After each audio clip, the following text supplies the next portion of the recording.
Well, welcome to the Roundtable discussion on gender, ethnicity, in leadership. My name is Dr. Josh Bleeker, but please call me Josh.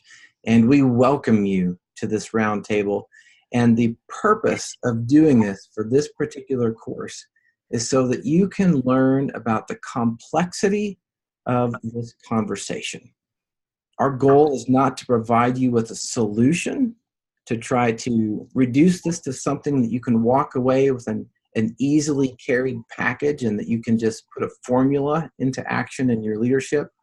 Our heart is for you to see how to model this conversation, how people can come at this from different backgrounds, different experiences, and that our heart and our vision for you is that you would learn to take a posture of listening, because that can be one of the most effective things you can do in leadership, whether you are being led by someone who is different than you or you are leading others who are different than you. This is essential for how you move forward as a Christian leader. So again, my name is Josh.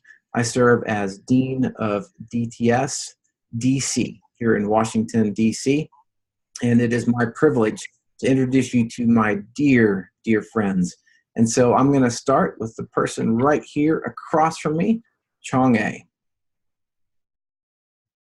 So I am Chung A Shaw, and just to give a little bit of a background, is that what you would like us to do, right? Please do. Professional background-wise, I have worked in the corporate environment in leadership role that included engineering to overseas assignment and setting up our operations, all the way to the marketing and strategy for over 20 years, and then moved to nonprofits. I did work in DC for a large nonprofit for about 5 years, and then transitioned into Christian ministry called International Justice Mission for about 4 years.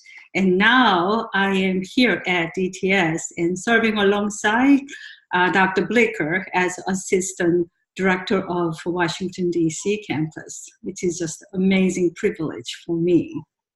Excellent. Thank you. And we'll go to our other sister. Hi, my name is Jana Thompson. My career has really been in higher education for the most part. I started my career in Milwaukee, Wisconsin, and I worked for a mid-sized undergraduate institution out there. Then I actually moved down to Dallas, Texas for seminary and started working for Dallas Theological Seminary. The Lord allowed me to move out to the DC area and to serve out there for 3 years. And He just moved me back here to Dallas, Texas, where I now serve as the Associate Director of Admissions. Excellent. Thank you, Jana. Thank you. And Michael? Yes, my name is Michael Ortiz, and my background is that before coming to DTS to work at the seminary here in Dallas, I really was working as an attorney full-time back in Sarasota, Florida. So I have that as my background, worked as an attorney, still do a little bit. Actually, I still have a small law practice that I maintain out of Florida. But I've done that for about 20 some odd years, and then went to DTS to study in 2003, moved forward through my THM, got a PhD somewhere else, and then now I'm back at the seminary serving as director, what's now called DTS in Espanol, but also teaching out of the World Missions Department. Great. And I have a similar trajectory as Jana. After I graduated from undergraduate, I moved down to Dallas and actually enrolled. And then after I graduated with the Master of Theology, I came on full-time staff at the seminary, and they haven't kicked me out yet. So I'm still here. So I'm going on a good 15 years, but I've been at admissions and advising and other on the administrative side. And then also, by the grace of God, I'm able to participate and teach in the educational ministries and leadership department. So consider that a great privilege. And so what I want to do for you students is give you a brief sense of what you might experience as you view and experience and participate in your own right this roundtable, is that you might experience some internal tension. And here's what I mean. The four of us here in this conversation have different backgrounds. Or men and women, we have different ethnic and cultural backgrounds. A couple of us are bilingual. That's not me. And so that gift has been given to a couple of us. And I want you to know that among the four of us, we may not always agree. And that's okay. We want to have this conversation so that you can see the complexity of this. And as I have gotten to know some of my good African-American friends here in the Washington, D.C. area, two conversations stand out. One, as I was having a conversation, my friend said to me, Josh, I don't want you to see me as a black male. I want you to see me simply as your brother. That is the baseline. So I understand that. That makes sense to me based on what Christ has done. Speaking with my other friend, he said, Josh, if you overlook or ignore or somehow don't acknowledge that I am a black male who is your Christian brother, then I feel that a sense of identity that is important to my experience and my leadership is being denied and somehow vacated from what I can bring to the leadership experience. I trust both of these men are telling me the truth. And so even as we have this conversation here, I want to remind you how complex this is and how important it is to listen first and to give grace and also to honor your own experience and your own story, which may be very different than others. And it's not right or wrong. It's an aspect of love and grace. And what does it look like to inhabit that person's story so that you can lead them to greater effectiveness, or that you can submit to them and be led by them as they try to listen to you as well.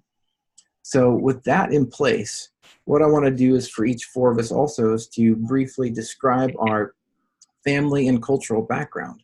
So I was born in South Dakota, and then shortly after that moved to Kansas.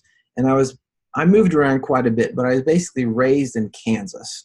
So the breadbasket of America, I came from an entirely white family, middle class, and my experience in junior high, high school, and largely in college as well is that there were just a lot of people that looked a lot like me. And I came from a place of privilege in that I was able to go to college, didn't have any loans, graduated with zero debt. And so there's some aspects to that experience that when I get to know more and more people who are not like me, I realize that my story is not like everyone else's. And that informs how I lead. That informs how I have been led by others, how I'm willing to receive leadership from others who are different than me, what I think is normal, and therefore how I should lead or be led by others. And so I am, in a sense, that white, male, middle-class, privileged, highly educated person who has been given a lot of gifts in this life. And I'm learning not to take that for granted. So I want to go and Michael, describe your family and cultural background. Sure. Thank you, Josh. My parents came over from Cuba right around the time that Fidel Castro was taking over the country back in the late 1950s. And, so my dad came over when he was about 16, 17 years of age. I was born a few years later when my dad, along with my mom, of course, at that point, they were living in New York City. So I was, in essence, born into a first-generation Cuban-American family. My parents did come over with a child also, so I have an older sister.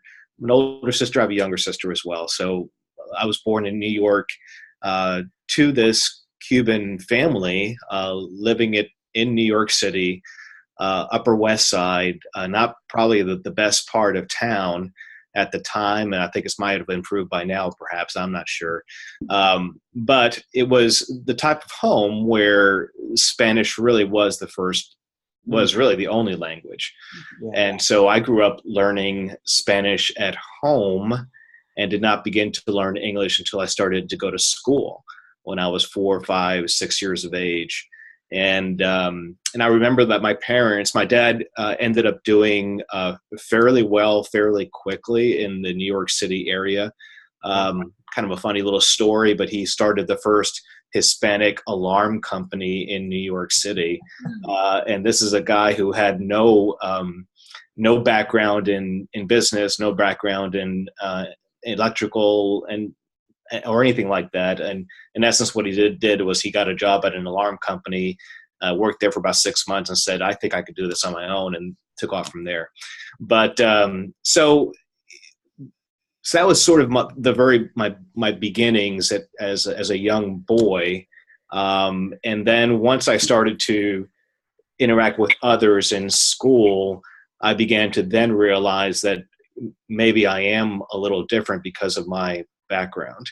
And I don't know if you want me to go into that now or later, but in essence, that was the home that I grew up in. And then the tension that you find as a second generation Hispanic here, Cuban American Hispanic, the tension between trying to fit into a culture that it was still at the time their majority white, and my parents sent me to a private school as well, which was good in one sense, but it further set me apart from the diversity that you normally find in New York City.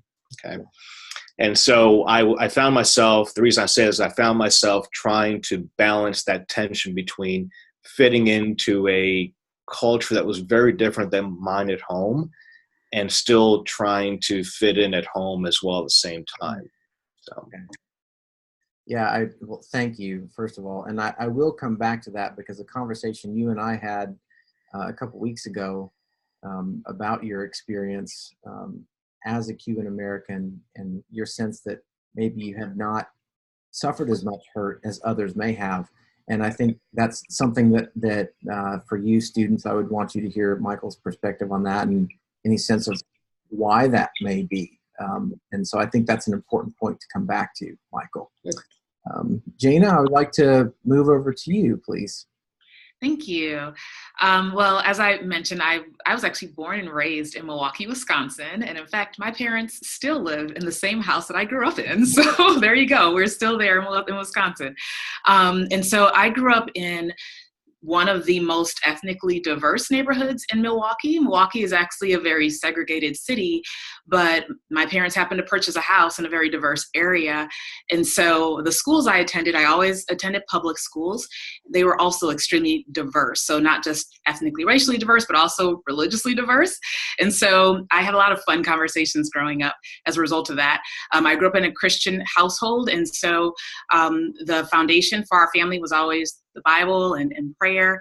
And so while I had some interesting conversations outside of the household, back in the household, the Bible was always a standard, and that was always the direction that we focused on.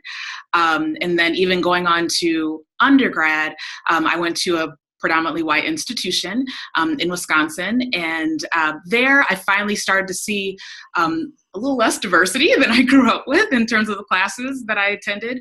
So some of the classes that I was in, I was the only one that looked like me in some of those classes. And like a roommate that I had early on in college was very different from me, and had lots of questions for me because of my different background. And so I started to learn a little bit more about what it was like to be different once I went off to college. It was a little different than my K through 12 experience where everything was very diverse. And so at that time in undergrad, that's where I started to have more of those conversations of difference and really I had to pay more attention to difference. And I started to experience more of the racial discrimination and things that would happen, not just in the classroom, but even at the systemic level that maybe I just didn't notice it when I was growing up in Milwaukee. And so it was definitely more prevalent once I went off to college and beyond. Yeah. Thank you. And thank you for being honest with us. I'm sure that there's some emotional experience tied to this for all of us. And thank you for being honest. Chong-A? Yeah, so I was born and raised in Korea, starting from small village to the city. And I moved to America when I was 16. So I did not speak any English. We moved to first to California very briefly, and then Wisconsin is where we settled just until we were waiting for my dad to come. So before coming to this country, though, I would say We were basically in the middle class, but we were very much a Christian family. My father became a Christian in his 40s, but my mom, I don't remember when she was not modeling Christ-like behaviors in a way of, and in the village, leading many to Christ. So that has been my cultural upbringing more so than I would say I would define myself. I was Korean first. So I think that's kind of how I grew up.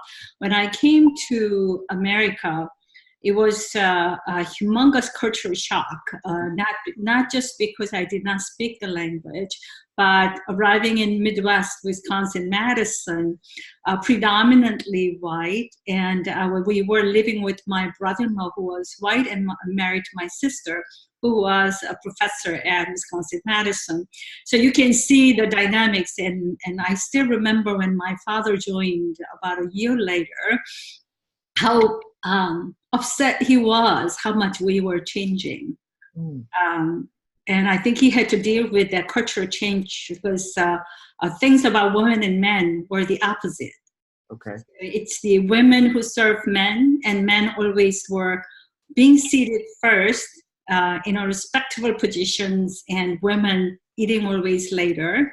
So a lot of this whole cultural shift was the opposite in the Western culture. So I think my father had a very difficult time, and that also impacted us in that I felt like I got punished for something that I haven't done because I had to survive in this country. In order to do that, I had to actually adapt the culture, the new culture that is now supposed to be mine. As I was trying to do that, my father was wanting to be very much us to be from back home. So that's one of the kind of foundational setting experience that I've done. But I would say I did not have a lot of blacks in my community. So in school, they were pretty much dominantly white. So I always stood out as someone different. And I remember meeting other students because it was the time where Vietnam refugees came in boatloads then. And so I know I was around the same time. So I think it was a wonderful experience in terms of the cultural integration because I was able to take the English as a second language, and they became more of my friends. And going through. So, and because I chose engineering as my discipline, undergrad, and predominantly, as you know, a lot of engineering students are from foreign countries.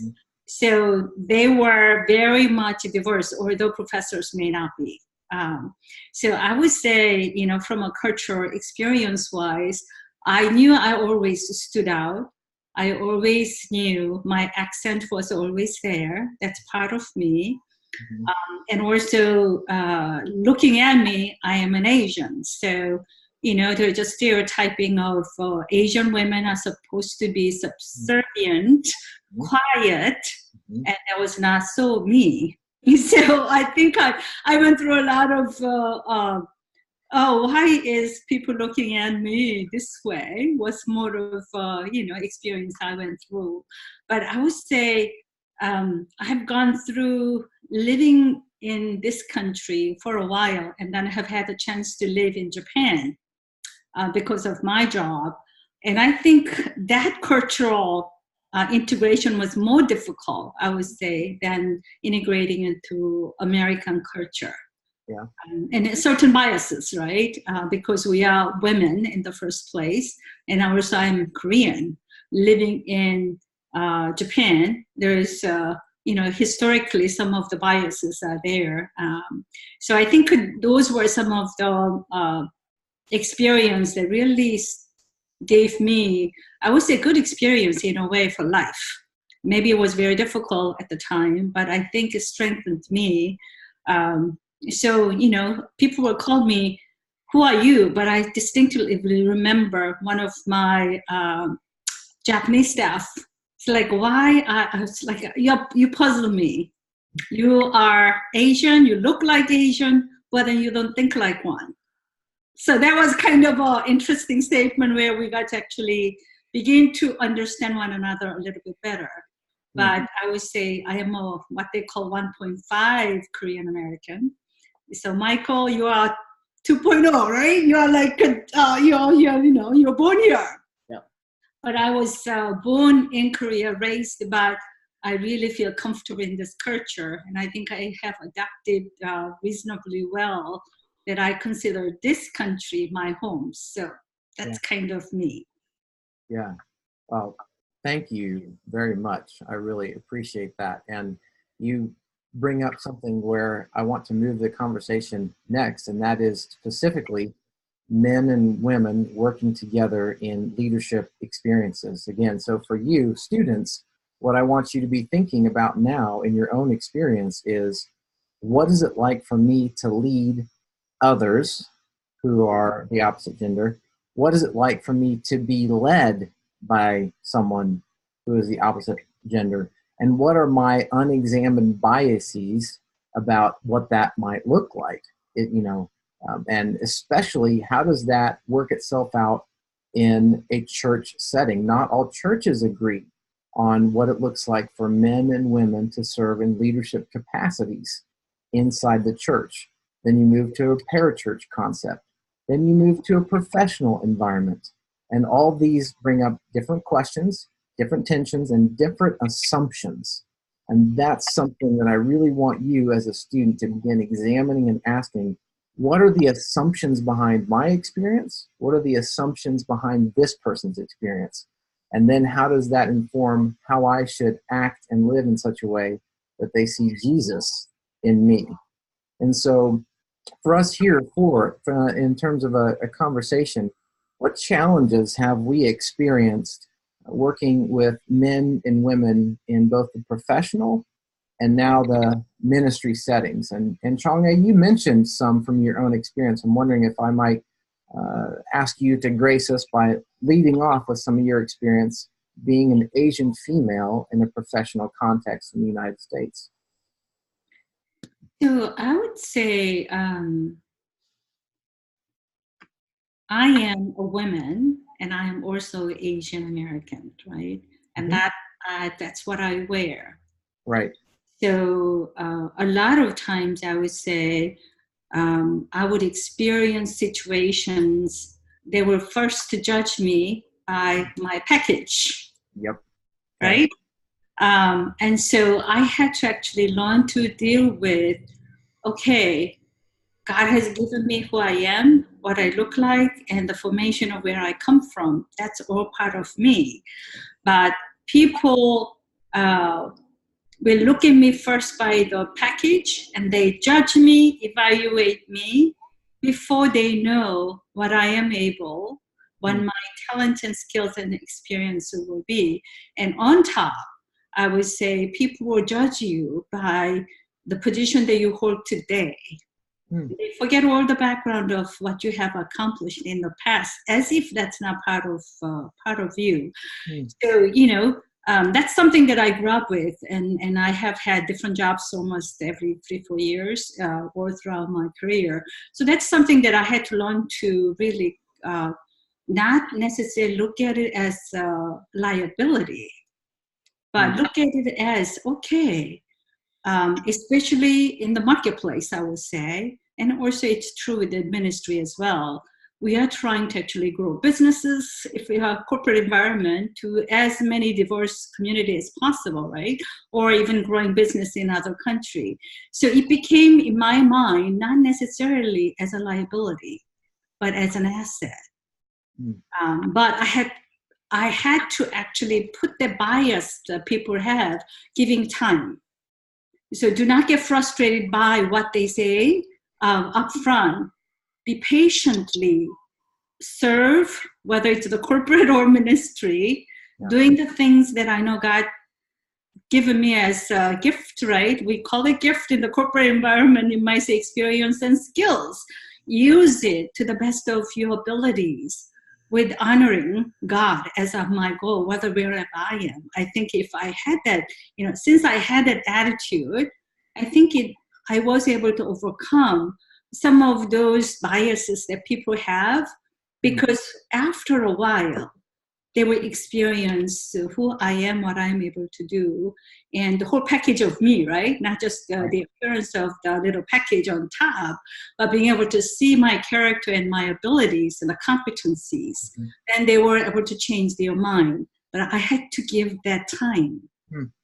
And so, yeah, it was a challenge, but I think it was actually, being different, you get noticed. Yeah. And so, was the exit. Yeah, I suppose so, right? Yeah.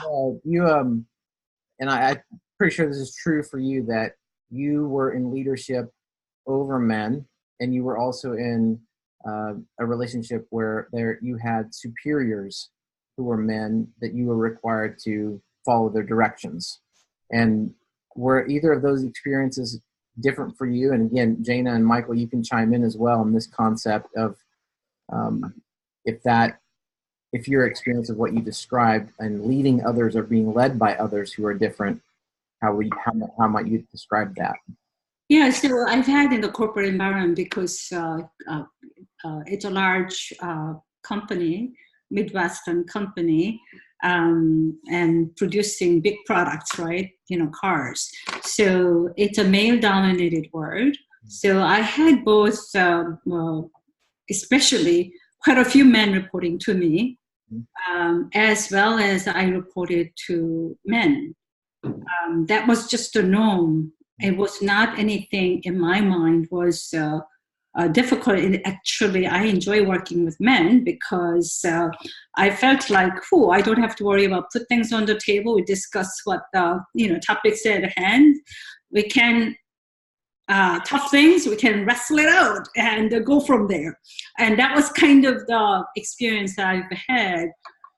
But leading men, I would say, was no different, but because I am aware of who I am and how I like to lead, and it's more relational leadership as opposed to typical, authoritative leadership, I would say. So being aware, I had to make adjustments and also setting some boundaries of, how far do I go, and making sure that the perception is real in the minds of other people. Mm-hmm. So what are some of the boundaries that I need to put in place to make sure that it's not perceived in the wrong way? Mm-hmm. But I would say I had no issues in the way that men reported to me and interacting with me. And in fact, I developed, mentor, and coach a lot of them still to this day that I keep in touch from long years ago. And they're both men and women. Mm-hmm. And in the corporate environment, I had more men. But as I moved 10 years ago into the nonprofit and Christian ministry, it became a lot more women in the mix, which was a very different way of leading, actually. Mm-hmm. So it was something that I had to make adjustments. So if you were to ask me what was so different about it, I would say learning to work with women was a new learning I had to do 10 years ago.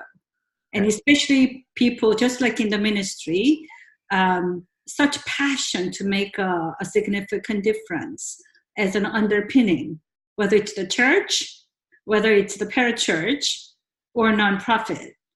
And with that intensity and the drive for making the difference, I would say I had to make adjustments, which was not as easy. So it was a learning and growing experience for me. But I mean, it sounds like leadership style became more central to effective leadership than necessarily the male or female aspect, is the style and learning what style people respond to well. Is that fair? Yeah, so it's almost like I would say I do not adjust who I am to somebody different. I have to be true to who I am and lead from my center. So if I do not do that, I can't lead well. So being aware of who I am, how I like to lead, but considering the environment that I am in, how do I adjust, and considering the individual that I am leading, considering the team I'm leading, how do I adjust that without compromising who I am? Good. I think that's probably, essence of the message. Okay. Michael or Jana, what's been your experience? you want to go, Jana, or you want me to go? Go ahead. As I mentioned earlier, my background before coming to Dallas Seminary was predominantly in the world of legal affairs and legal matters, and that is still, even today, predominantly still a male-oriented industry, workplace, although it's changed quite a bit since I started in that industry 20 years ago. What I could say is that one of the things, and touching on what was just commented upon, what I found was that there were many times women that were trying to break into that industry, trying to become lawyers and be effective, become very good lawyers. And oftentimes what I found was that they were trying to break into a mostly a male-oriented environment. So for example, we could be in a deposition where there would be 5 or 6 attorneys in a deposition and maybe one female attorney of that group. And then you've got other deponents, you've got other people that were there for the session. And you could see the one female attorney trying to really bring her game up and trying to really fit into the setting, trying to demonstrate not just through her legal skills, but otherwise just the way she would communicate and converse. You would get the sense that she was trying to say, hey, you know what, I am as good as you are. Because I'm a woman doesn't mean that I am any less. And I could understand that up to a certain point, but as was just commented upon, I think oftentimes we try to portray ourselves as something other than what we are for the sake of fitting into an environment or in a setting. And I think that we need to be very careful with that, because I have seen, again, going back based on my experiences, Josh, in that environment, I've seen women trying to do some of that, and it actually ends up backfiring on them rather than helping them out. So I think there's in terms of leadership and trying to fit into a setting that is gender different than yours, perhaps. I think the best approach may be just to simply, be who God has crafted you to be and communicate as God has asked you to communicate with your gifts and talents and abilities, and trust in God to use that in the best way possible in that setting. So that's kind of just a little bit of my experiences with regard to that question. Yeah. Did you, in your experience, were you able to observe or sense how men or women experienced you differently, and someone that you might, and if you had authority over them necessarily, if they were your staff or personnel, but just someone that may not have the same legal credentials or have achieved as much industry credibility as you, how did men or women regard you differently at all? I think that they do. And even, quite frankly, even sometimes in some of my current settings, when they see that I have a JD and that I'm a lawyer, they seem to add something to my credential base, and they think I might have some special powers or something. I'm not sure. Yeah, exactly. And so, but I mean, the Lord has blessed me over the years, and my background, we don't have time to get into all of it, but quite frankly, I was an awful student in high school and didn't even think I'd go to college. And so here we are years later with these degrees and so on. But so I've never really taken them to, hopefully I have not taken them to define who I am. And as I see others that will use my background to sort of paint an image or a picture of who I might be, I try to diffuse that as much as I can along the way, and just, and so my leader, and I think it probably has to do with a lot about my leadership style has developed to become really a very collegial leadership style. And rather than, seeing myself as the one who has to make all the decisions and then be the one who has to process all the information, I trust that others around me are able to do a lot of that as well. And then together we make decisions. Yeah. Yeah. Well, thank you. And Jamie, you've been in a couple of different higher education institutions professionally now. How would you describe your experience? Yes. Well, one thing I would say in terms of like challenges, I think one big challenge should be knowing when to speak up about representation or the lack thereof. Okay. Um, in education, oftentimes you'll find that you will have very diverse environments in terms of gender and even sometimes racially and ethnically. And so I did have experiences in my previous institution where we had everyone in our office in terms of backgrounds. And so as a result, in terms of genders working together, that wasn't really an issue. It was not an issue that came up at all. In fact, at that institution, they were really intentional about making sure that there was really clear representation. And then when there was not representation, we found a way to fix that and to work around that. And I will say that there are times, just even in my current experience, when I notice a lack of representation, but there's a challenge in terms of how to speak up about that and what to say and who to speak to about some of those things. And so I think that's just a big challenge, because obviously it's a touchy subject, and there are ways to have certain conversations. And so I think knowing when to have the conversation about representation, how to have it in a constructive manner with the individuals who can actually make a difference in that experience. I think that's been a big challenge that I've noticed just in my career in general. Yeah, yeah. I wonder if you would be willing to say a little bit more about any specific challenges as you think about how can I appropriately and in an encouraging way that brings momentum, kind of breaks the inertia. What challenges would you describe that are causing you to be a little more cautious in a context? And anyone can answer this. Yeah, I think sometimes when you're looking at the history of an institution and the way an institution has been, the way an institution was formed and what an institution has experienced over decades, I think that's what kind of can make that conversation a little difficult to approach, because sometimes when this conversation comes up, it's almost as though we're going against the status quo to even have the conversation at times. And so I think that's where there's a bit of that tension and that challenge. However, the great thing that I have also experienced, so I know you didn't ask about great things that we've experienced, but I'm kind of jumping over there. The great thing I have experienced is that there have been amazing individuals in various offices that I've worked with that have embraced the conversation and that have encouraged the conversation and have assisted me in taking the conversation forward. So I don't want to give off the impression that like, oh, I'm silenced. That's not the case at all.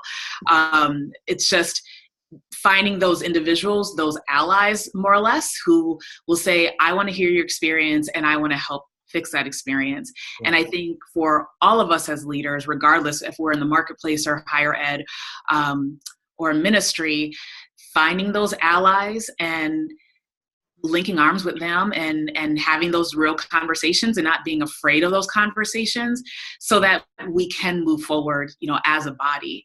And so that we don't stay, I understand that certain institutions have certain history, but we don't want to remain there. We want to keep evolving and moving forward because I believe that that's what would be pleasing, in the Lord's side as well. I think you raise a really important point for our students. And so again, for you students, what I want to make sure you heard is that there is a reality of a cultural narrative behind every industry, behind every school, behind every church, behind every parachurch. There is a cultural narrative. And I'm not necessarily speaking about ethnic culture. I'm talking about institutional culture that guides the decisions and some of the assumptions that affect whether or not some questions even get voiced. And so mining and digging into those cultural narratives is essential for you as you think about your current context, and I'll say institution, whether that's church, parachurch, or professional marketplace. As you think about transitioning to a new institution, there will be a cultural narrative, and it is imperative that you know what that is, because it will speak to the question of men and women in leadership. It will speak to the question of ethnic representation in leadership. Um, and Chang'e, if this is fair to your story, as you entered the engineering world, and you said people saw you, they saw you as you use the word package, kind of that you Asian female, but that your competency and your character very quickly started to dismantle that, and they started to see you as a competent, wise engineer, not an Asian female. But that initially in the cultural narrative of engineering, that it was majority men. Is that fair? Yeah. Yeah, yeah, and that you helped kind of reshape at least many people's thinking about that. Michael, what's kind of the cultural narrative? Again, you mentioned this a little bit, but the cultural narrative behind professional legal institutions. And it's as I said a moment ago, I think it has progressed and it has changed over the years. But when I first started in the legal field, which was in the late 1980s, it was still predominantly very much male oriented, and unfortunately, most of the roles for women in the industry were roles related to being an assistant, a secretary, a paralegal, and those kind of roles within the legal field. But as we have moved over the course of the years, we have a number of women that are now judges and justices, and we have women that are attorneys, quite a bit of them. My daughter is an attorney now, so she's in the legal field as a female herself. But so I think it has changed, and it has become more balanced over the years. Yeah, good. Well, Michael, I want to come back to you as we entertain kind of the second key question here, which is the similar concept of leading or being led by others, and what challenges that you may have experienced as a person of color in professional setting and now in a ministry setting. And I'll just say this again for you students. Michael and I had a conversation a couple weeks ago as I was inviting him to this discussion. He said, I'm not sure I would be the best or have the most to add, because I don't feel that I have actually suffered in that way, in which probably many of my brothers and sisters have, who are persons of color.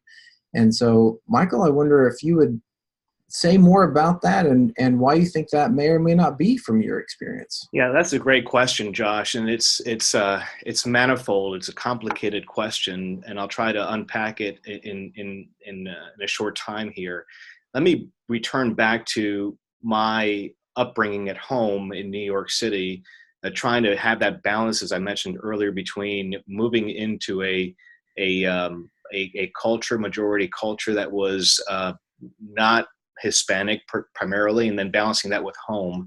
And then what I found out, what I found myself doing over time as a very young boy, was recognizing that I did not want to be different.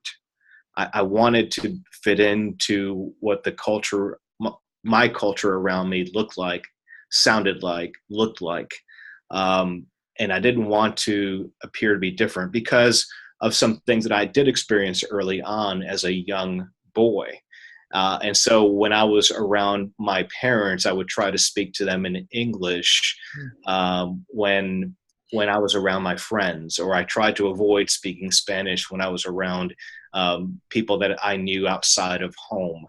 And so what I ended up doing for a long time is really intentionally trying to sort of put on the back burner as much as I could my Hispanic Cuban background and heritage.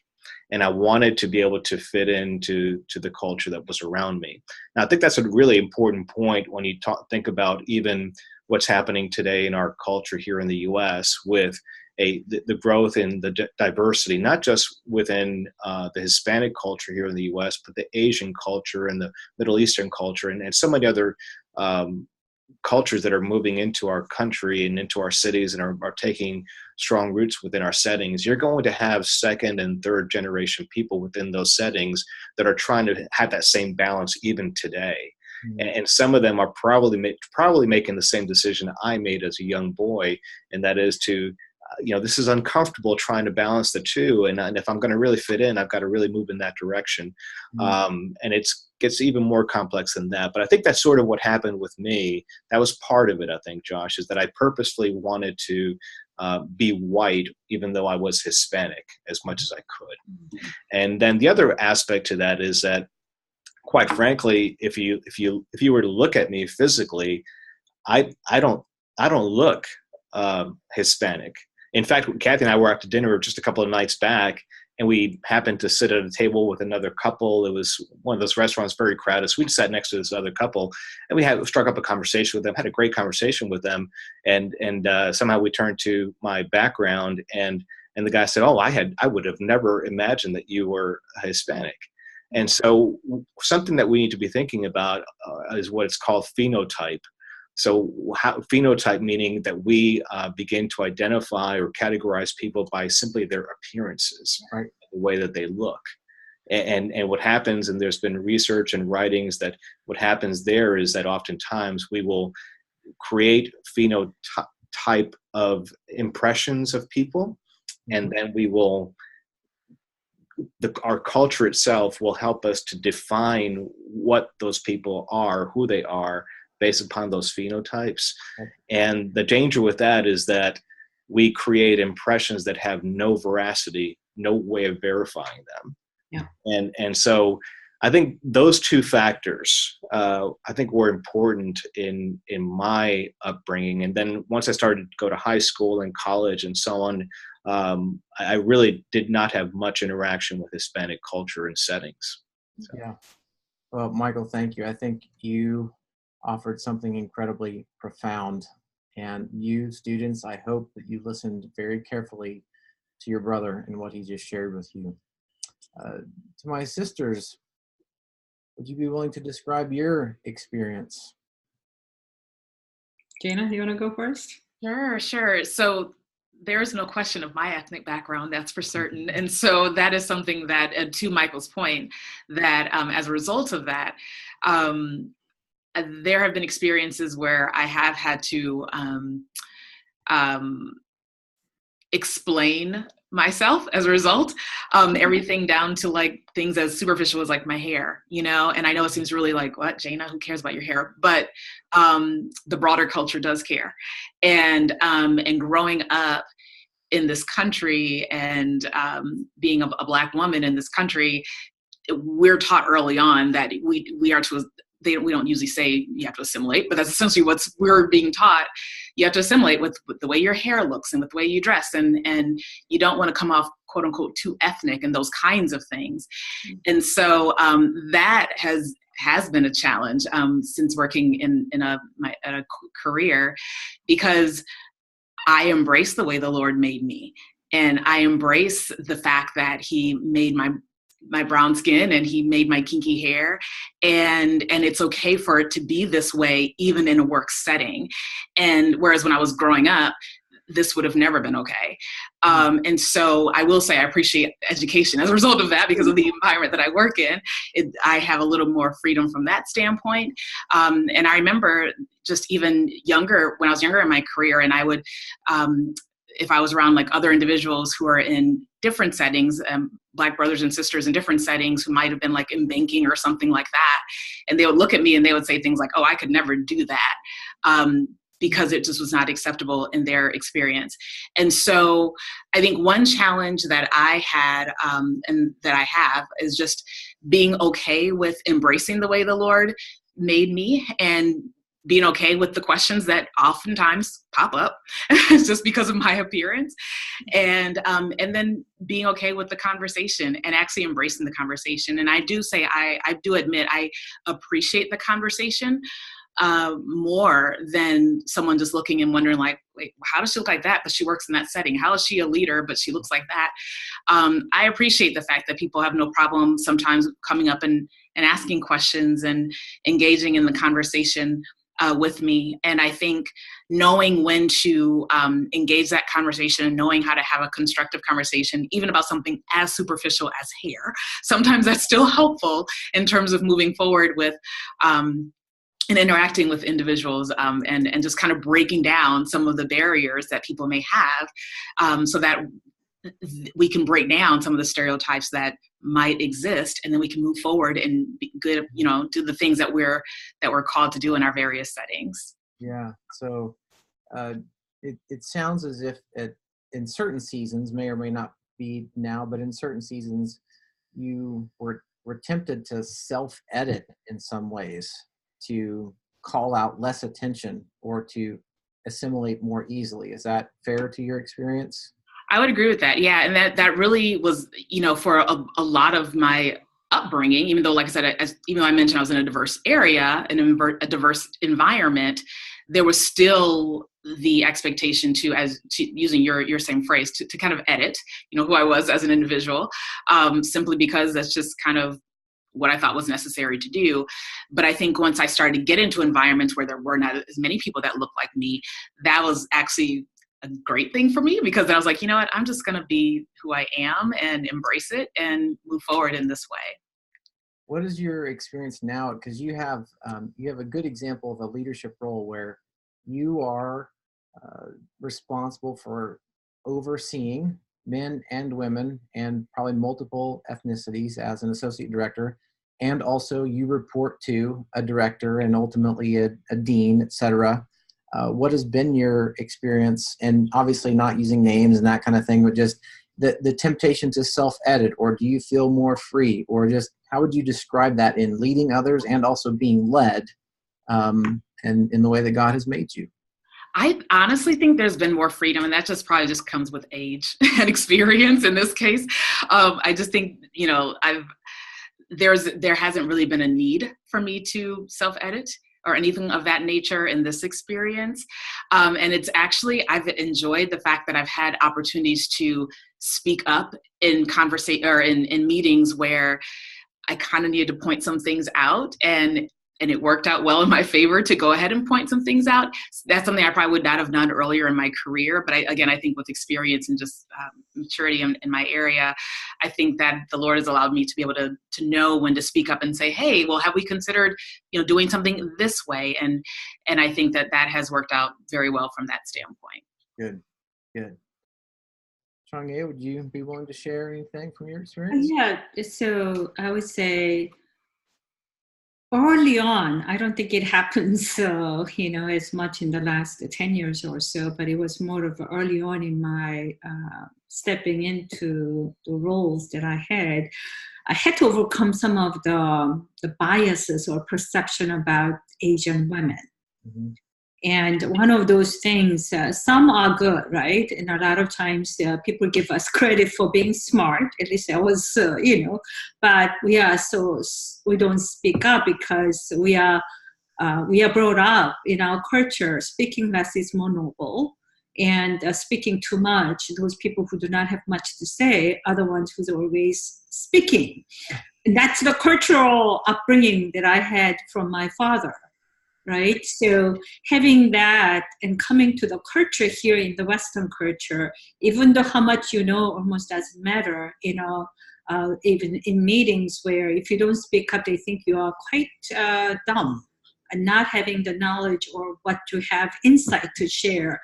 So I remember I was representing Asian American group in my early on in my corporate career, as we were studying all these stereotypes of what people are perceiving of us. It just dawned on me, oh, okay, actually I need to adjust myself, but I am also very small. So sometimes I may not be able to speak and then it doesn't project well. Right. So so I remember clearly still this day that we were going around critiquing about a product, the whole card, clay stage. The guy who was white guy was my peer. We're both executives. And he said something about 15 minutes later, exact same thing I said. When I said it, it was ignored. When he said it, everybody was thinking that was a very, very fantastic insight. But he had the booming voice, 6'5", had the presence. So I had to actually identify, okay, how do I still be successful, be who I am, God has made me to be, still be able to do what I'm called to do, but there are things that I need to adjust myself in a way. So I've been doing that all these years. But more recently, about 5 years ago, when I did a cultural the testing we've done, because we are all wanting to have a cultural intelligence in a way where how we interact with the diversity and all those stuff. What I found out, this was in my large nonprofit days, and I was very surprised to find I tend to adjust a lot more of myself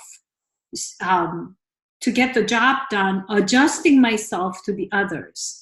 So at times, like you said, Jana is editing herself.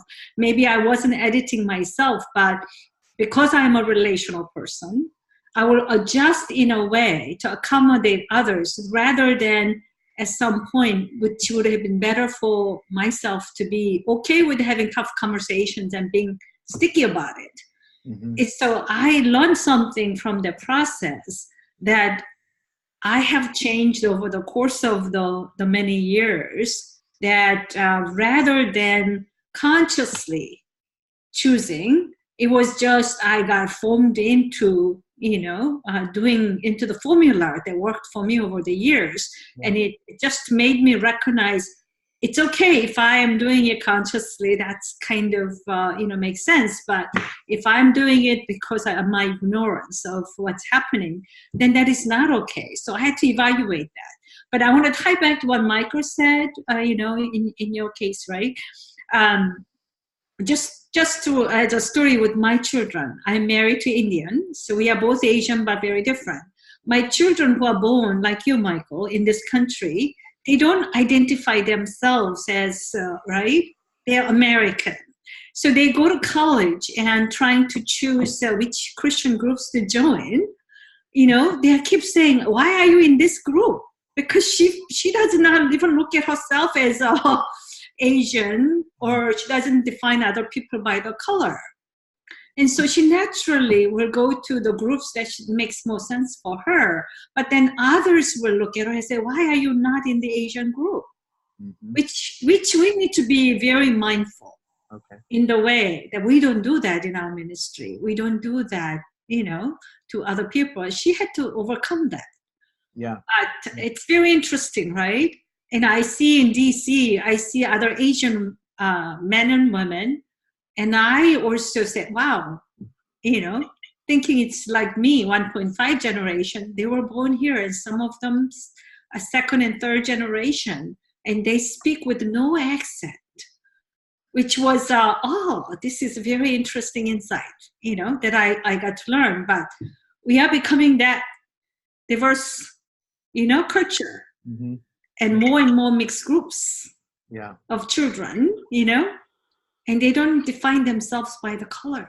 Yeah. So, I mean, it sounds like, your daughter, when she was looking for a way to fit, she was looking for an alignment of how she thinks, how her heart operates, how her values and things like that. And some others, maybe not everyone, but certainly enough that she remembers said, you don't fit there because you don't look like that.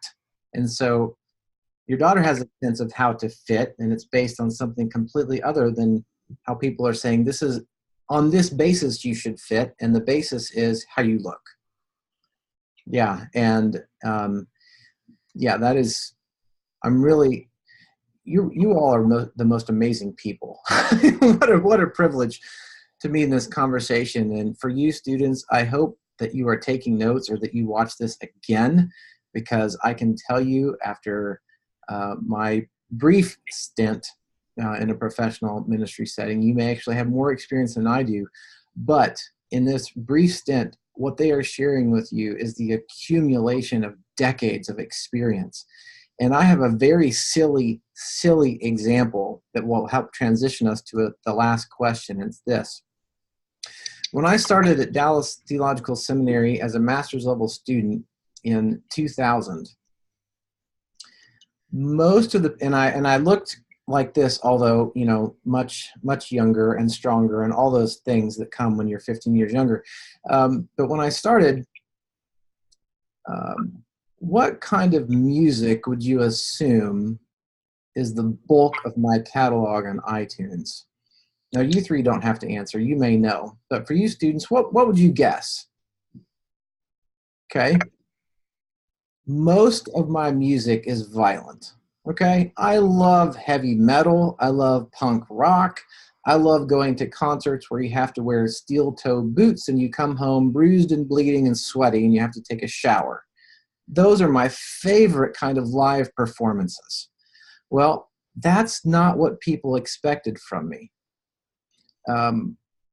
There are a million brilliant Christian artists, and so my goal is not to detract from how the Lord has made them and they contribute to the worship community, but what people assumed about me simply because I was a clean-cut white kid from Kansas. Now, that is a silly example because I did not really suffer on that basis. I simply was looked at very oddly. Many of you students and the three here in this conversation besides myself have experienced a level of suffering that I want you to honor and acknowledge.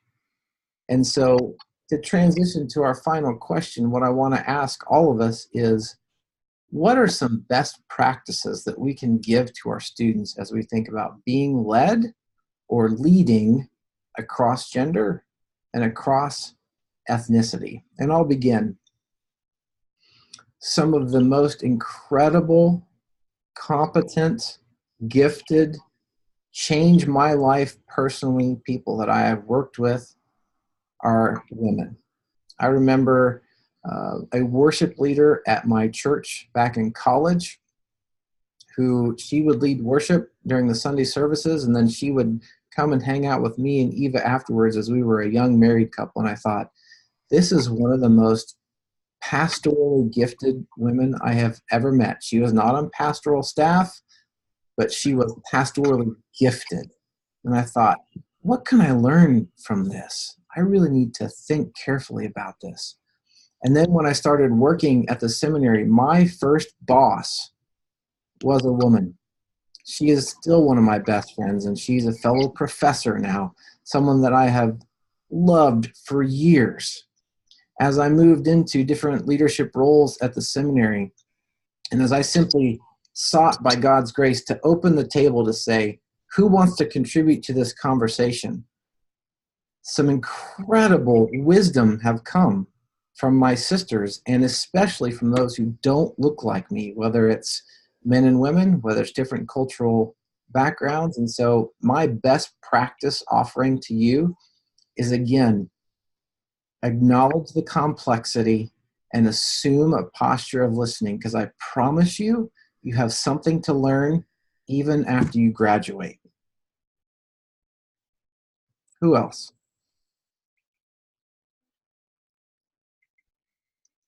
I would say, just kind of piggybacking on your point, just as a best practice, humility, I think, is a big one as well. So definitely listening without question is huge, but then also taking a posture of humility, because while we can listen to someone and hear them, if in the back of our mind we're like, oh, but that's not okay. Oh, but that's not how I would do it. And we have all these preconceived notions on how something should go, and we're not really sitting here at the table with a posture of humility, then we've totally invalidated that person at that point.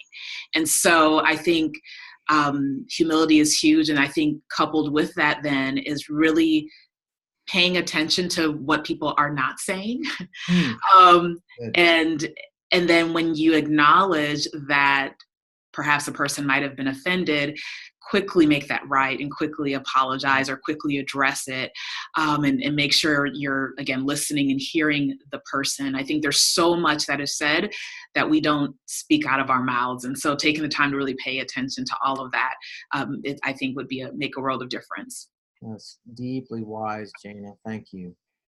I think, and going further with that, Jana, just sometimes it requires a lot of time and effort and patience And it's listening, but it is conversation as well. I mean, it is asking questions as you are listening so that you may better understand, and do not pretend that you have arrived at any point in time. It may take longer than you realize. It may require a lot of patience on both sides to really get to know one another and understand each other's settings, backgrounds. Even as we have experience here today in this, during our times, I've learned a lot about my colleagues here during the session, and I know there's a lot more that we can even learn from one another, but that just takes time and effort, and it requires a lot of intentionality. Good. And the challenge, I think, within our culture and our setting today, and in our workplaces, and even in ministry and leadership responsibilities that we often carry, is that, let's be frank, many of us are so busy. We have so many things that we are doing that the factor of patience and time and intentionality sort of goes by the wayside a little bit. And we want the quick answers. We want to understand quickly. Our hearts may be in the right place, but it does require more time than sometimes we have to do so. Yeah, excellent point. Excellent point. Valuing that enough that, time is a valuable thing. Right. People are exceedingly valuable, so valuing them by giving them that time. Good. Chang-A? Yeah, so I would almost say for best practices, being open-minded, there's something that you can learn from someone else, no matter what the color, sometimes it may be the same color, ethnic background, but your walk of life has been so different. And, you can learn so much from the other person. So being open-minded about insight you might really learn from what they have to say, and your own perception of who they are, do not get in the way of you stepping across. And as Michael said, building the relationship.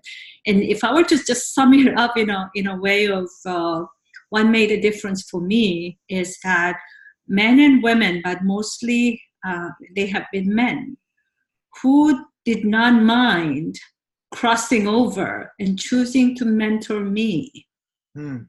And they came to the table with the desire for them to learn, not only guiding me, but learn about me and my culture, and being a female, someone who have come from another culture, moving as an immigrant to this country, and poured into my life in a way. Some of them were sponsors where they opened doors for me when I had questions about what do I do in this situation. Spend time, like Michael, you said, right? Prioritizing a relationship over task, and pouring over long haul. And many of these leaders, I still remember one I left. He was my boss, and he was a mentor first. But he always listened and then asked questions. And it was not about pep talks and he would always help me think through myself, and not giving me answers, but was fully present to be there for me.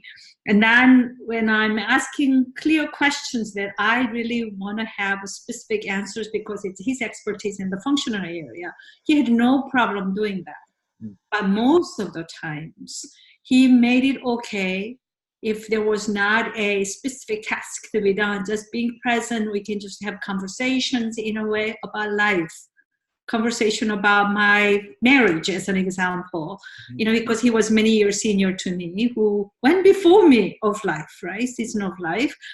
But I do the same thing with the others. But the joy you get by mentoring others, joy I received because someone else took that time to mentor me. And they were, I don't remember, only one of my over 30 years career, only one was an Asian woman. But they were all from a different ethnicity, but mostly men. Yeah. They chose to not care about what others might see as a perception of relationship, but chose to actually mentor me by setting boundaries. Good. It was appropriate. Good. I think that was the best practice. Yeah. I would say I recommend anyone. That's great. Well, and it's clear that it has truly impacted your life. And so I appreciate you handing that off to our students as they consider that in their context as well. So, well, thank you again for all of your time for us here today. And for you students, please know that we do continue in prayer for you and are excited that you're willing to do the hard work of listening to this today, and also then going out and humbly listening, valuing others with your time, being willing to receive investment from others, and being willing to give away what you've been given. That is certainly a way that we will carry the gospel into the furthest reaches of the world. So may the Lord bless you in this, and have a great day.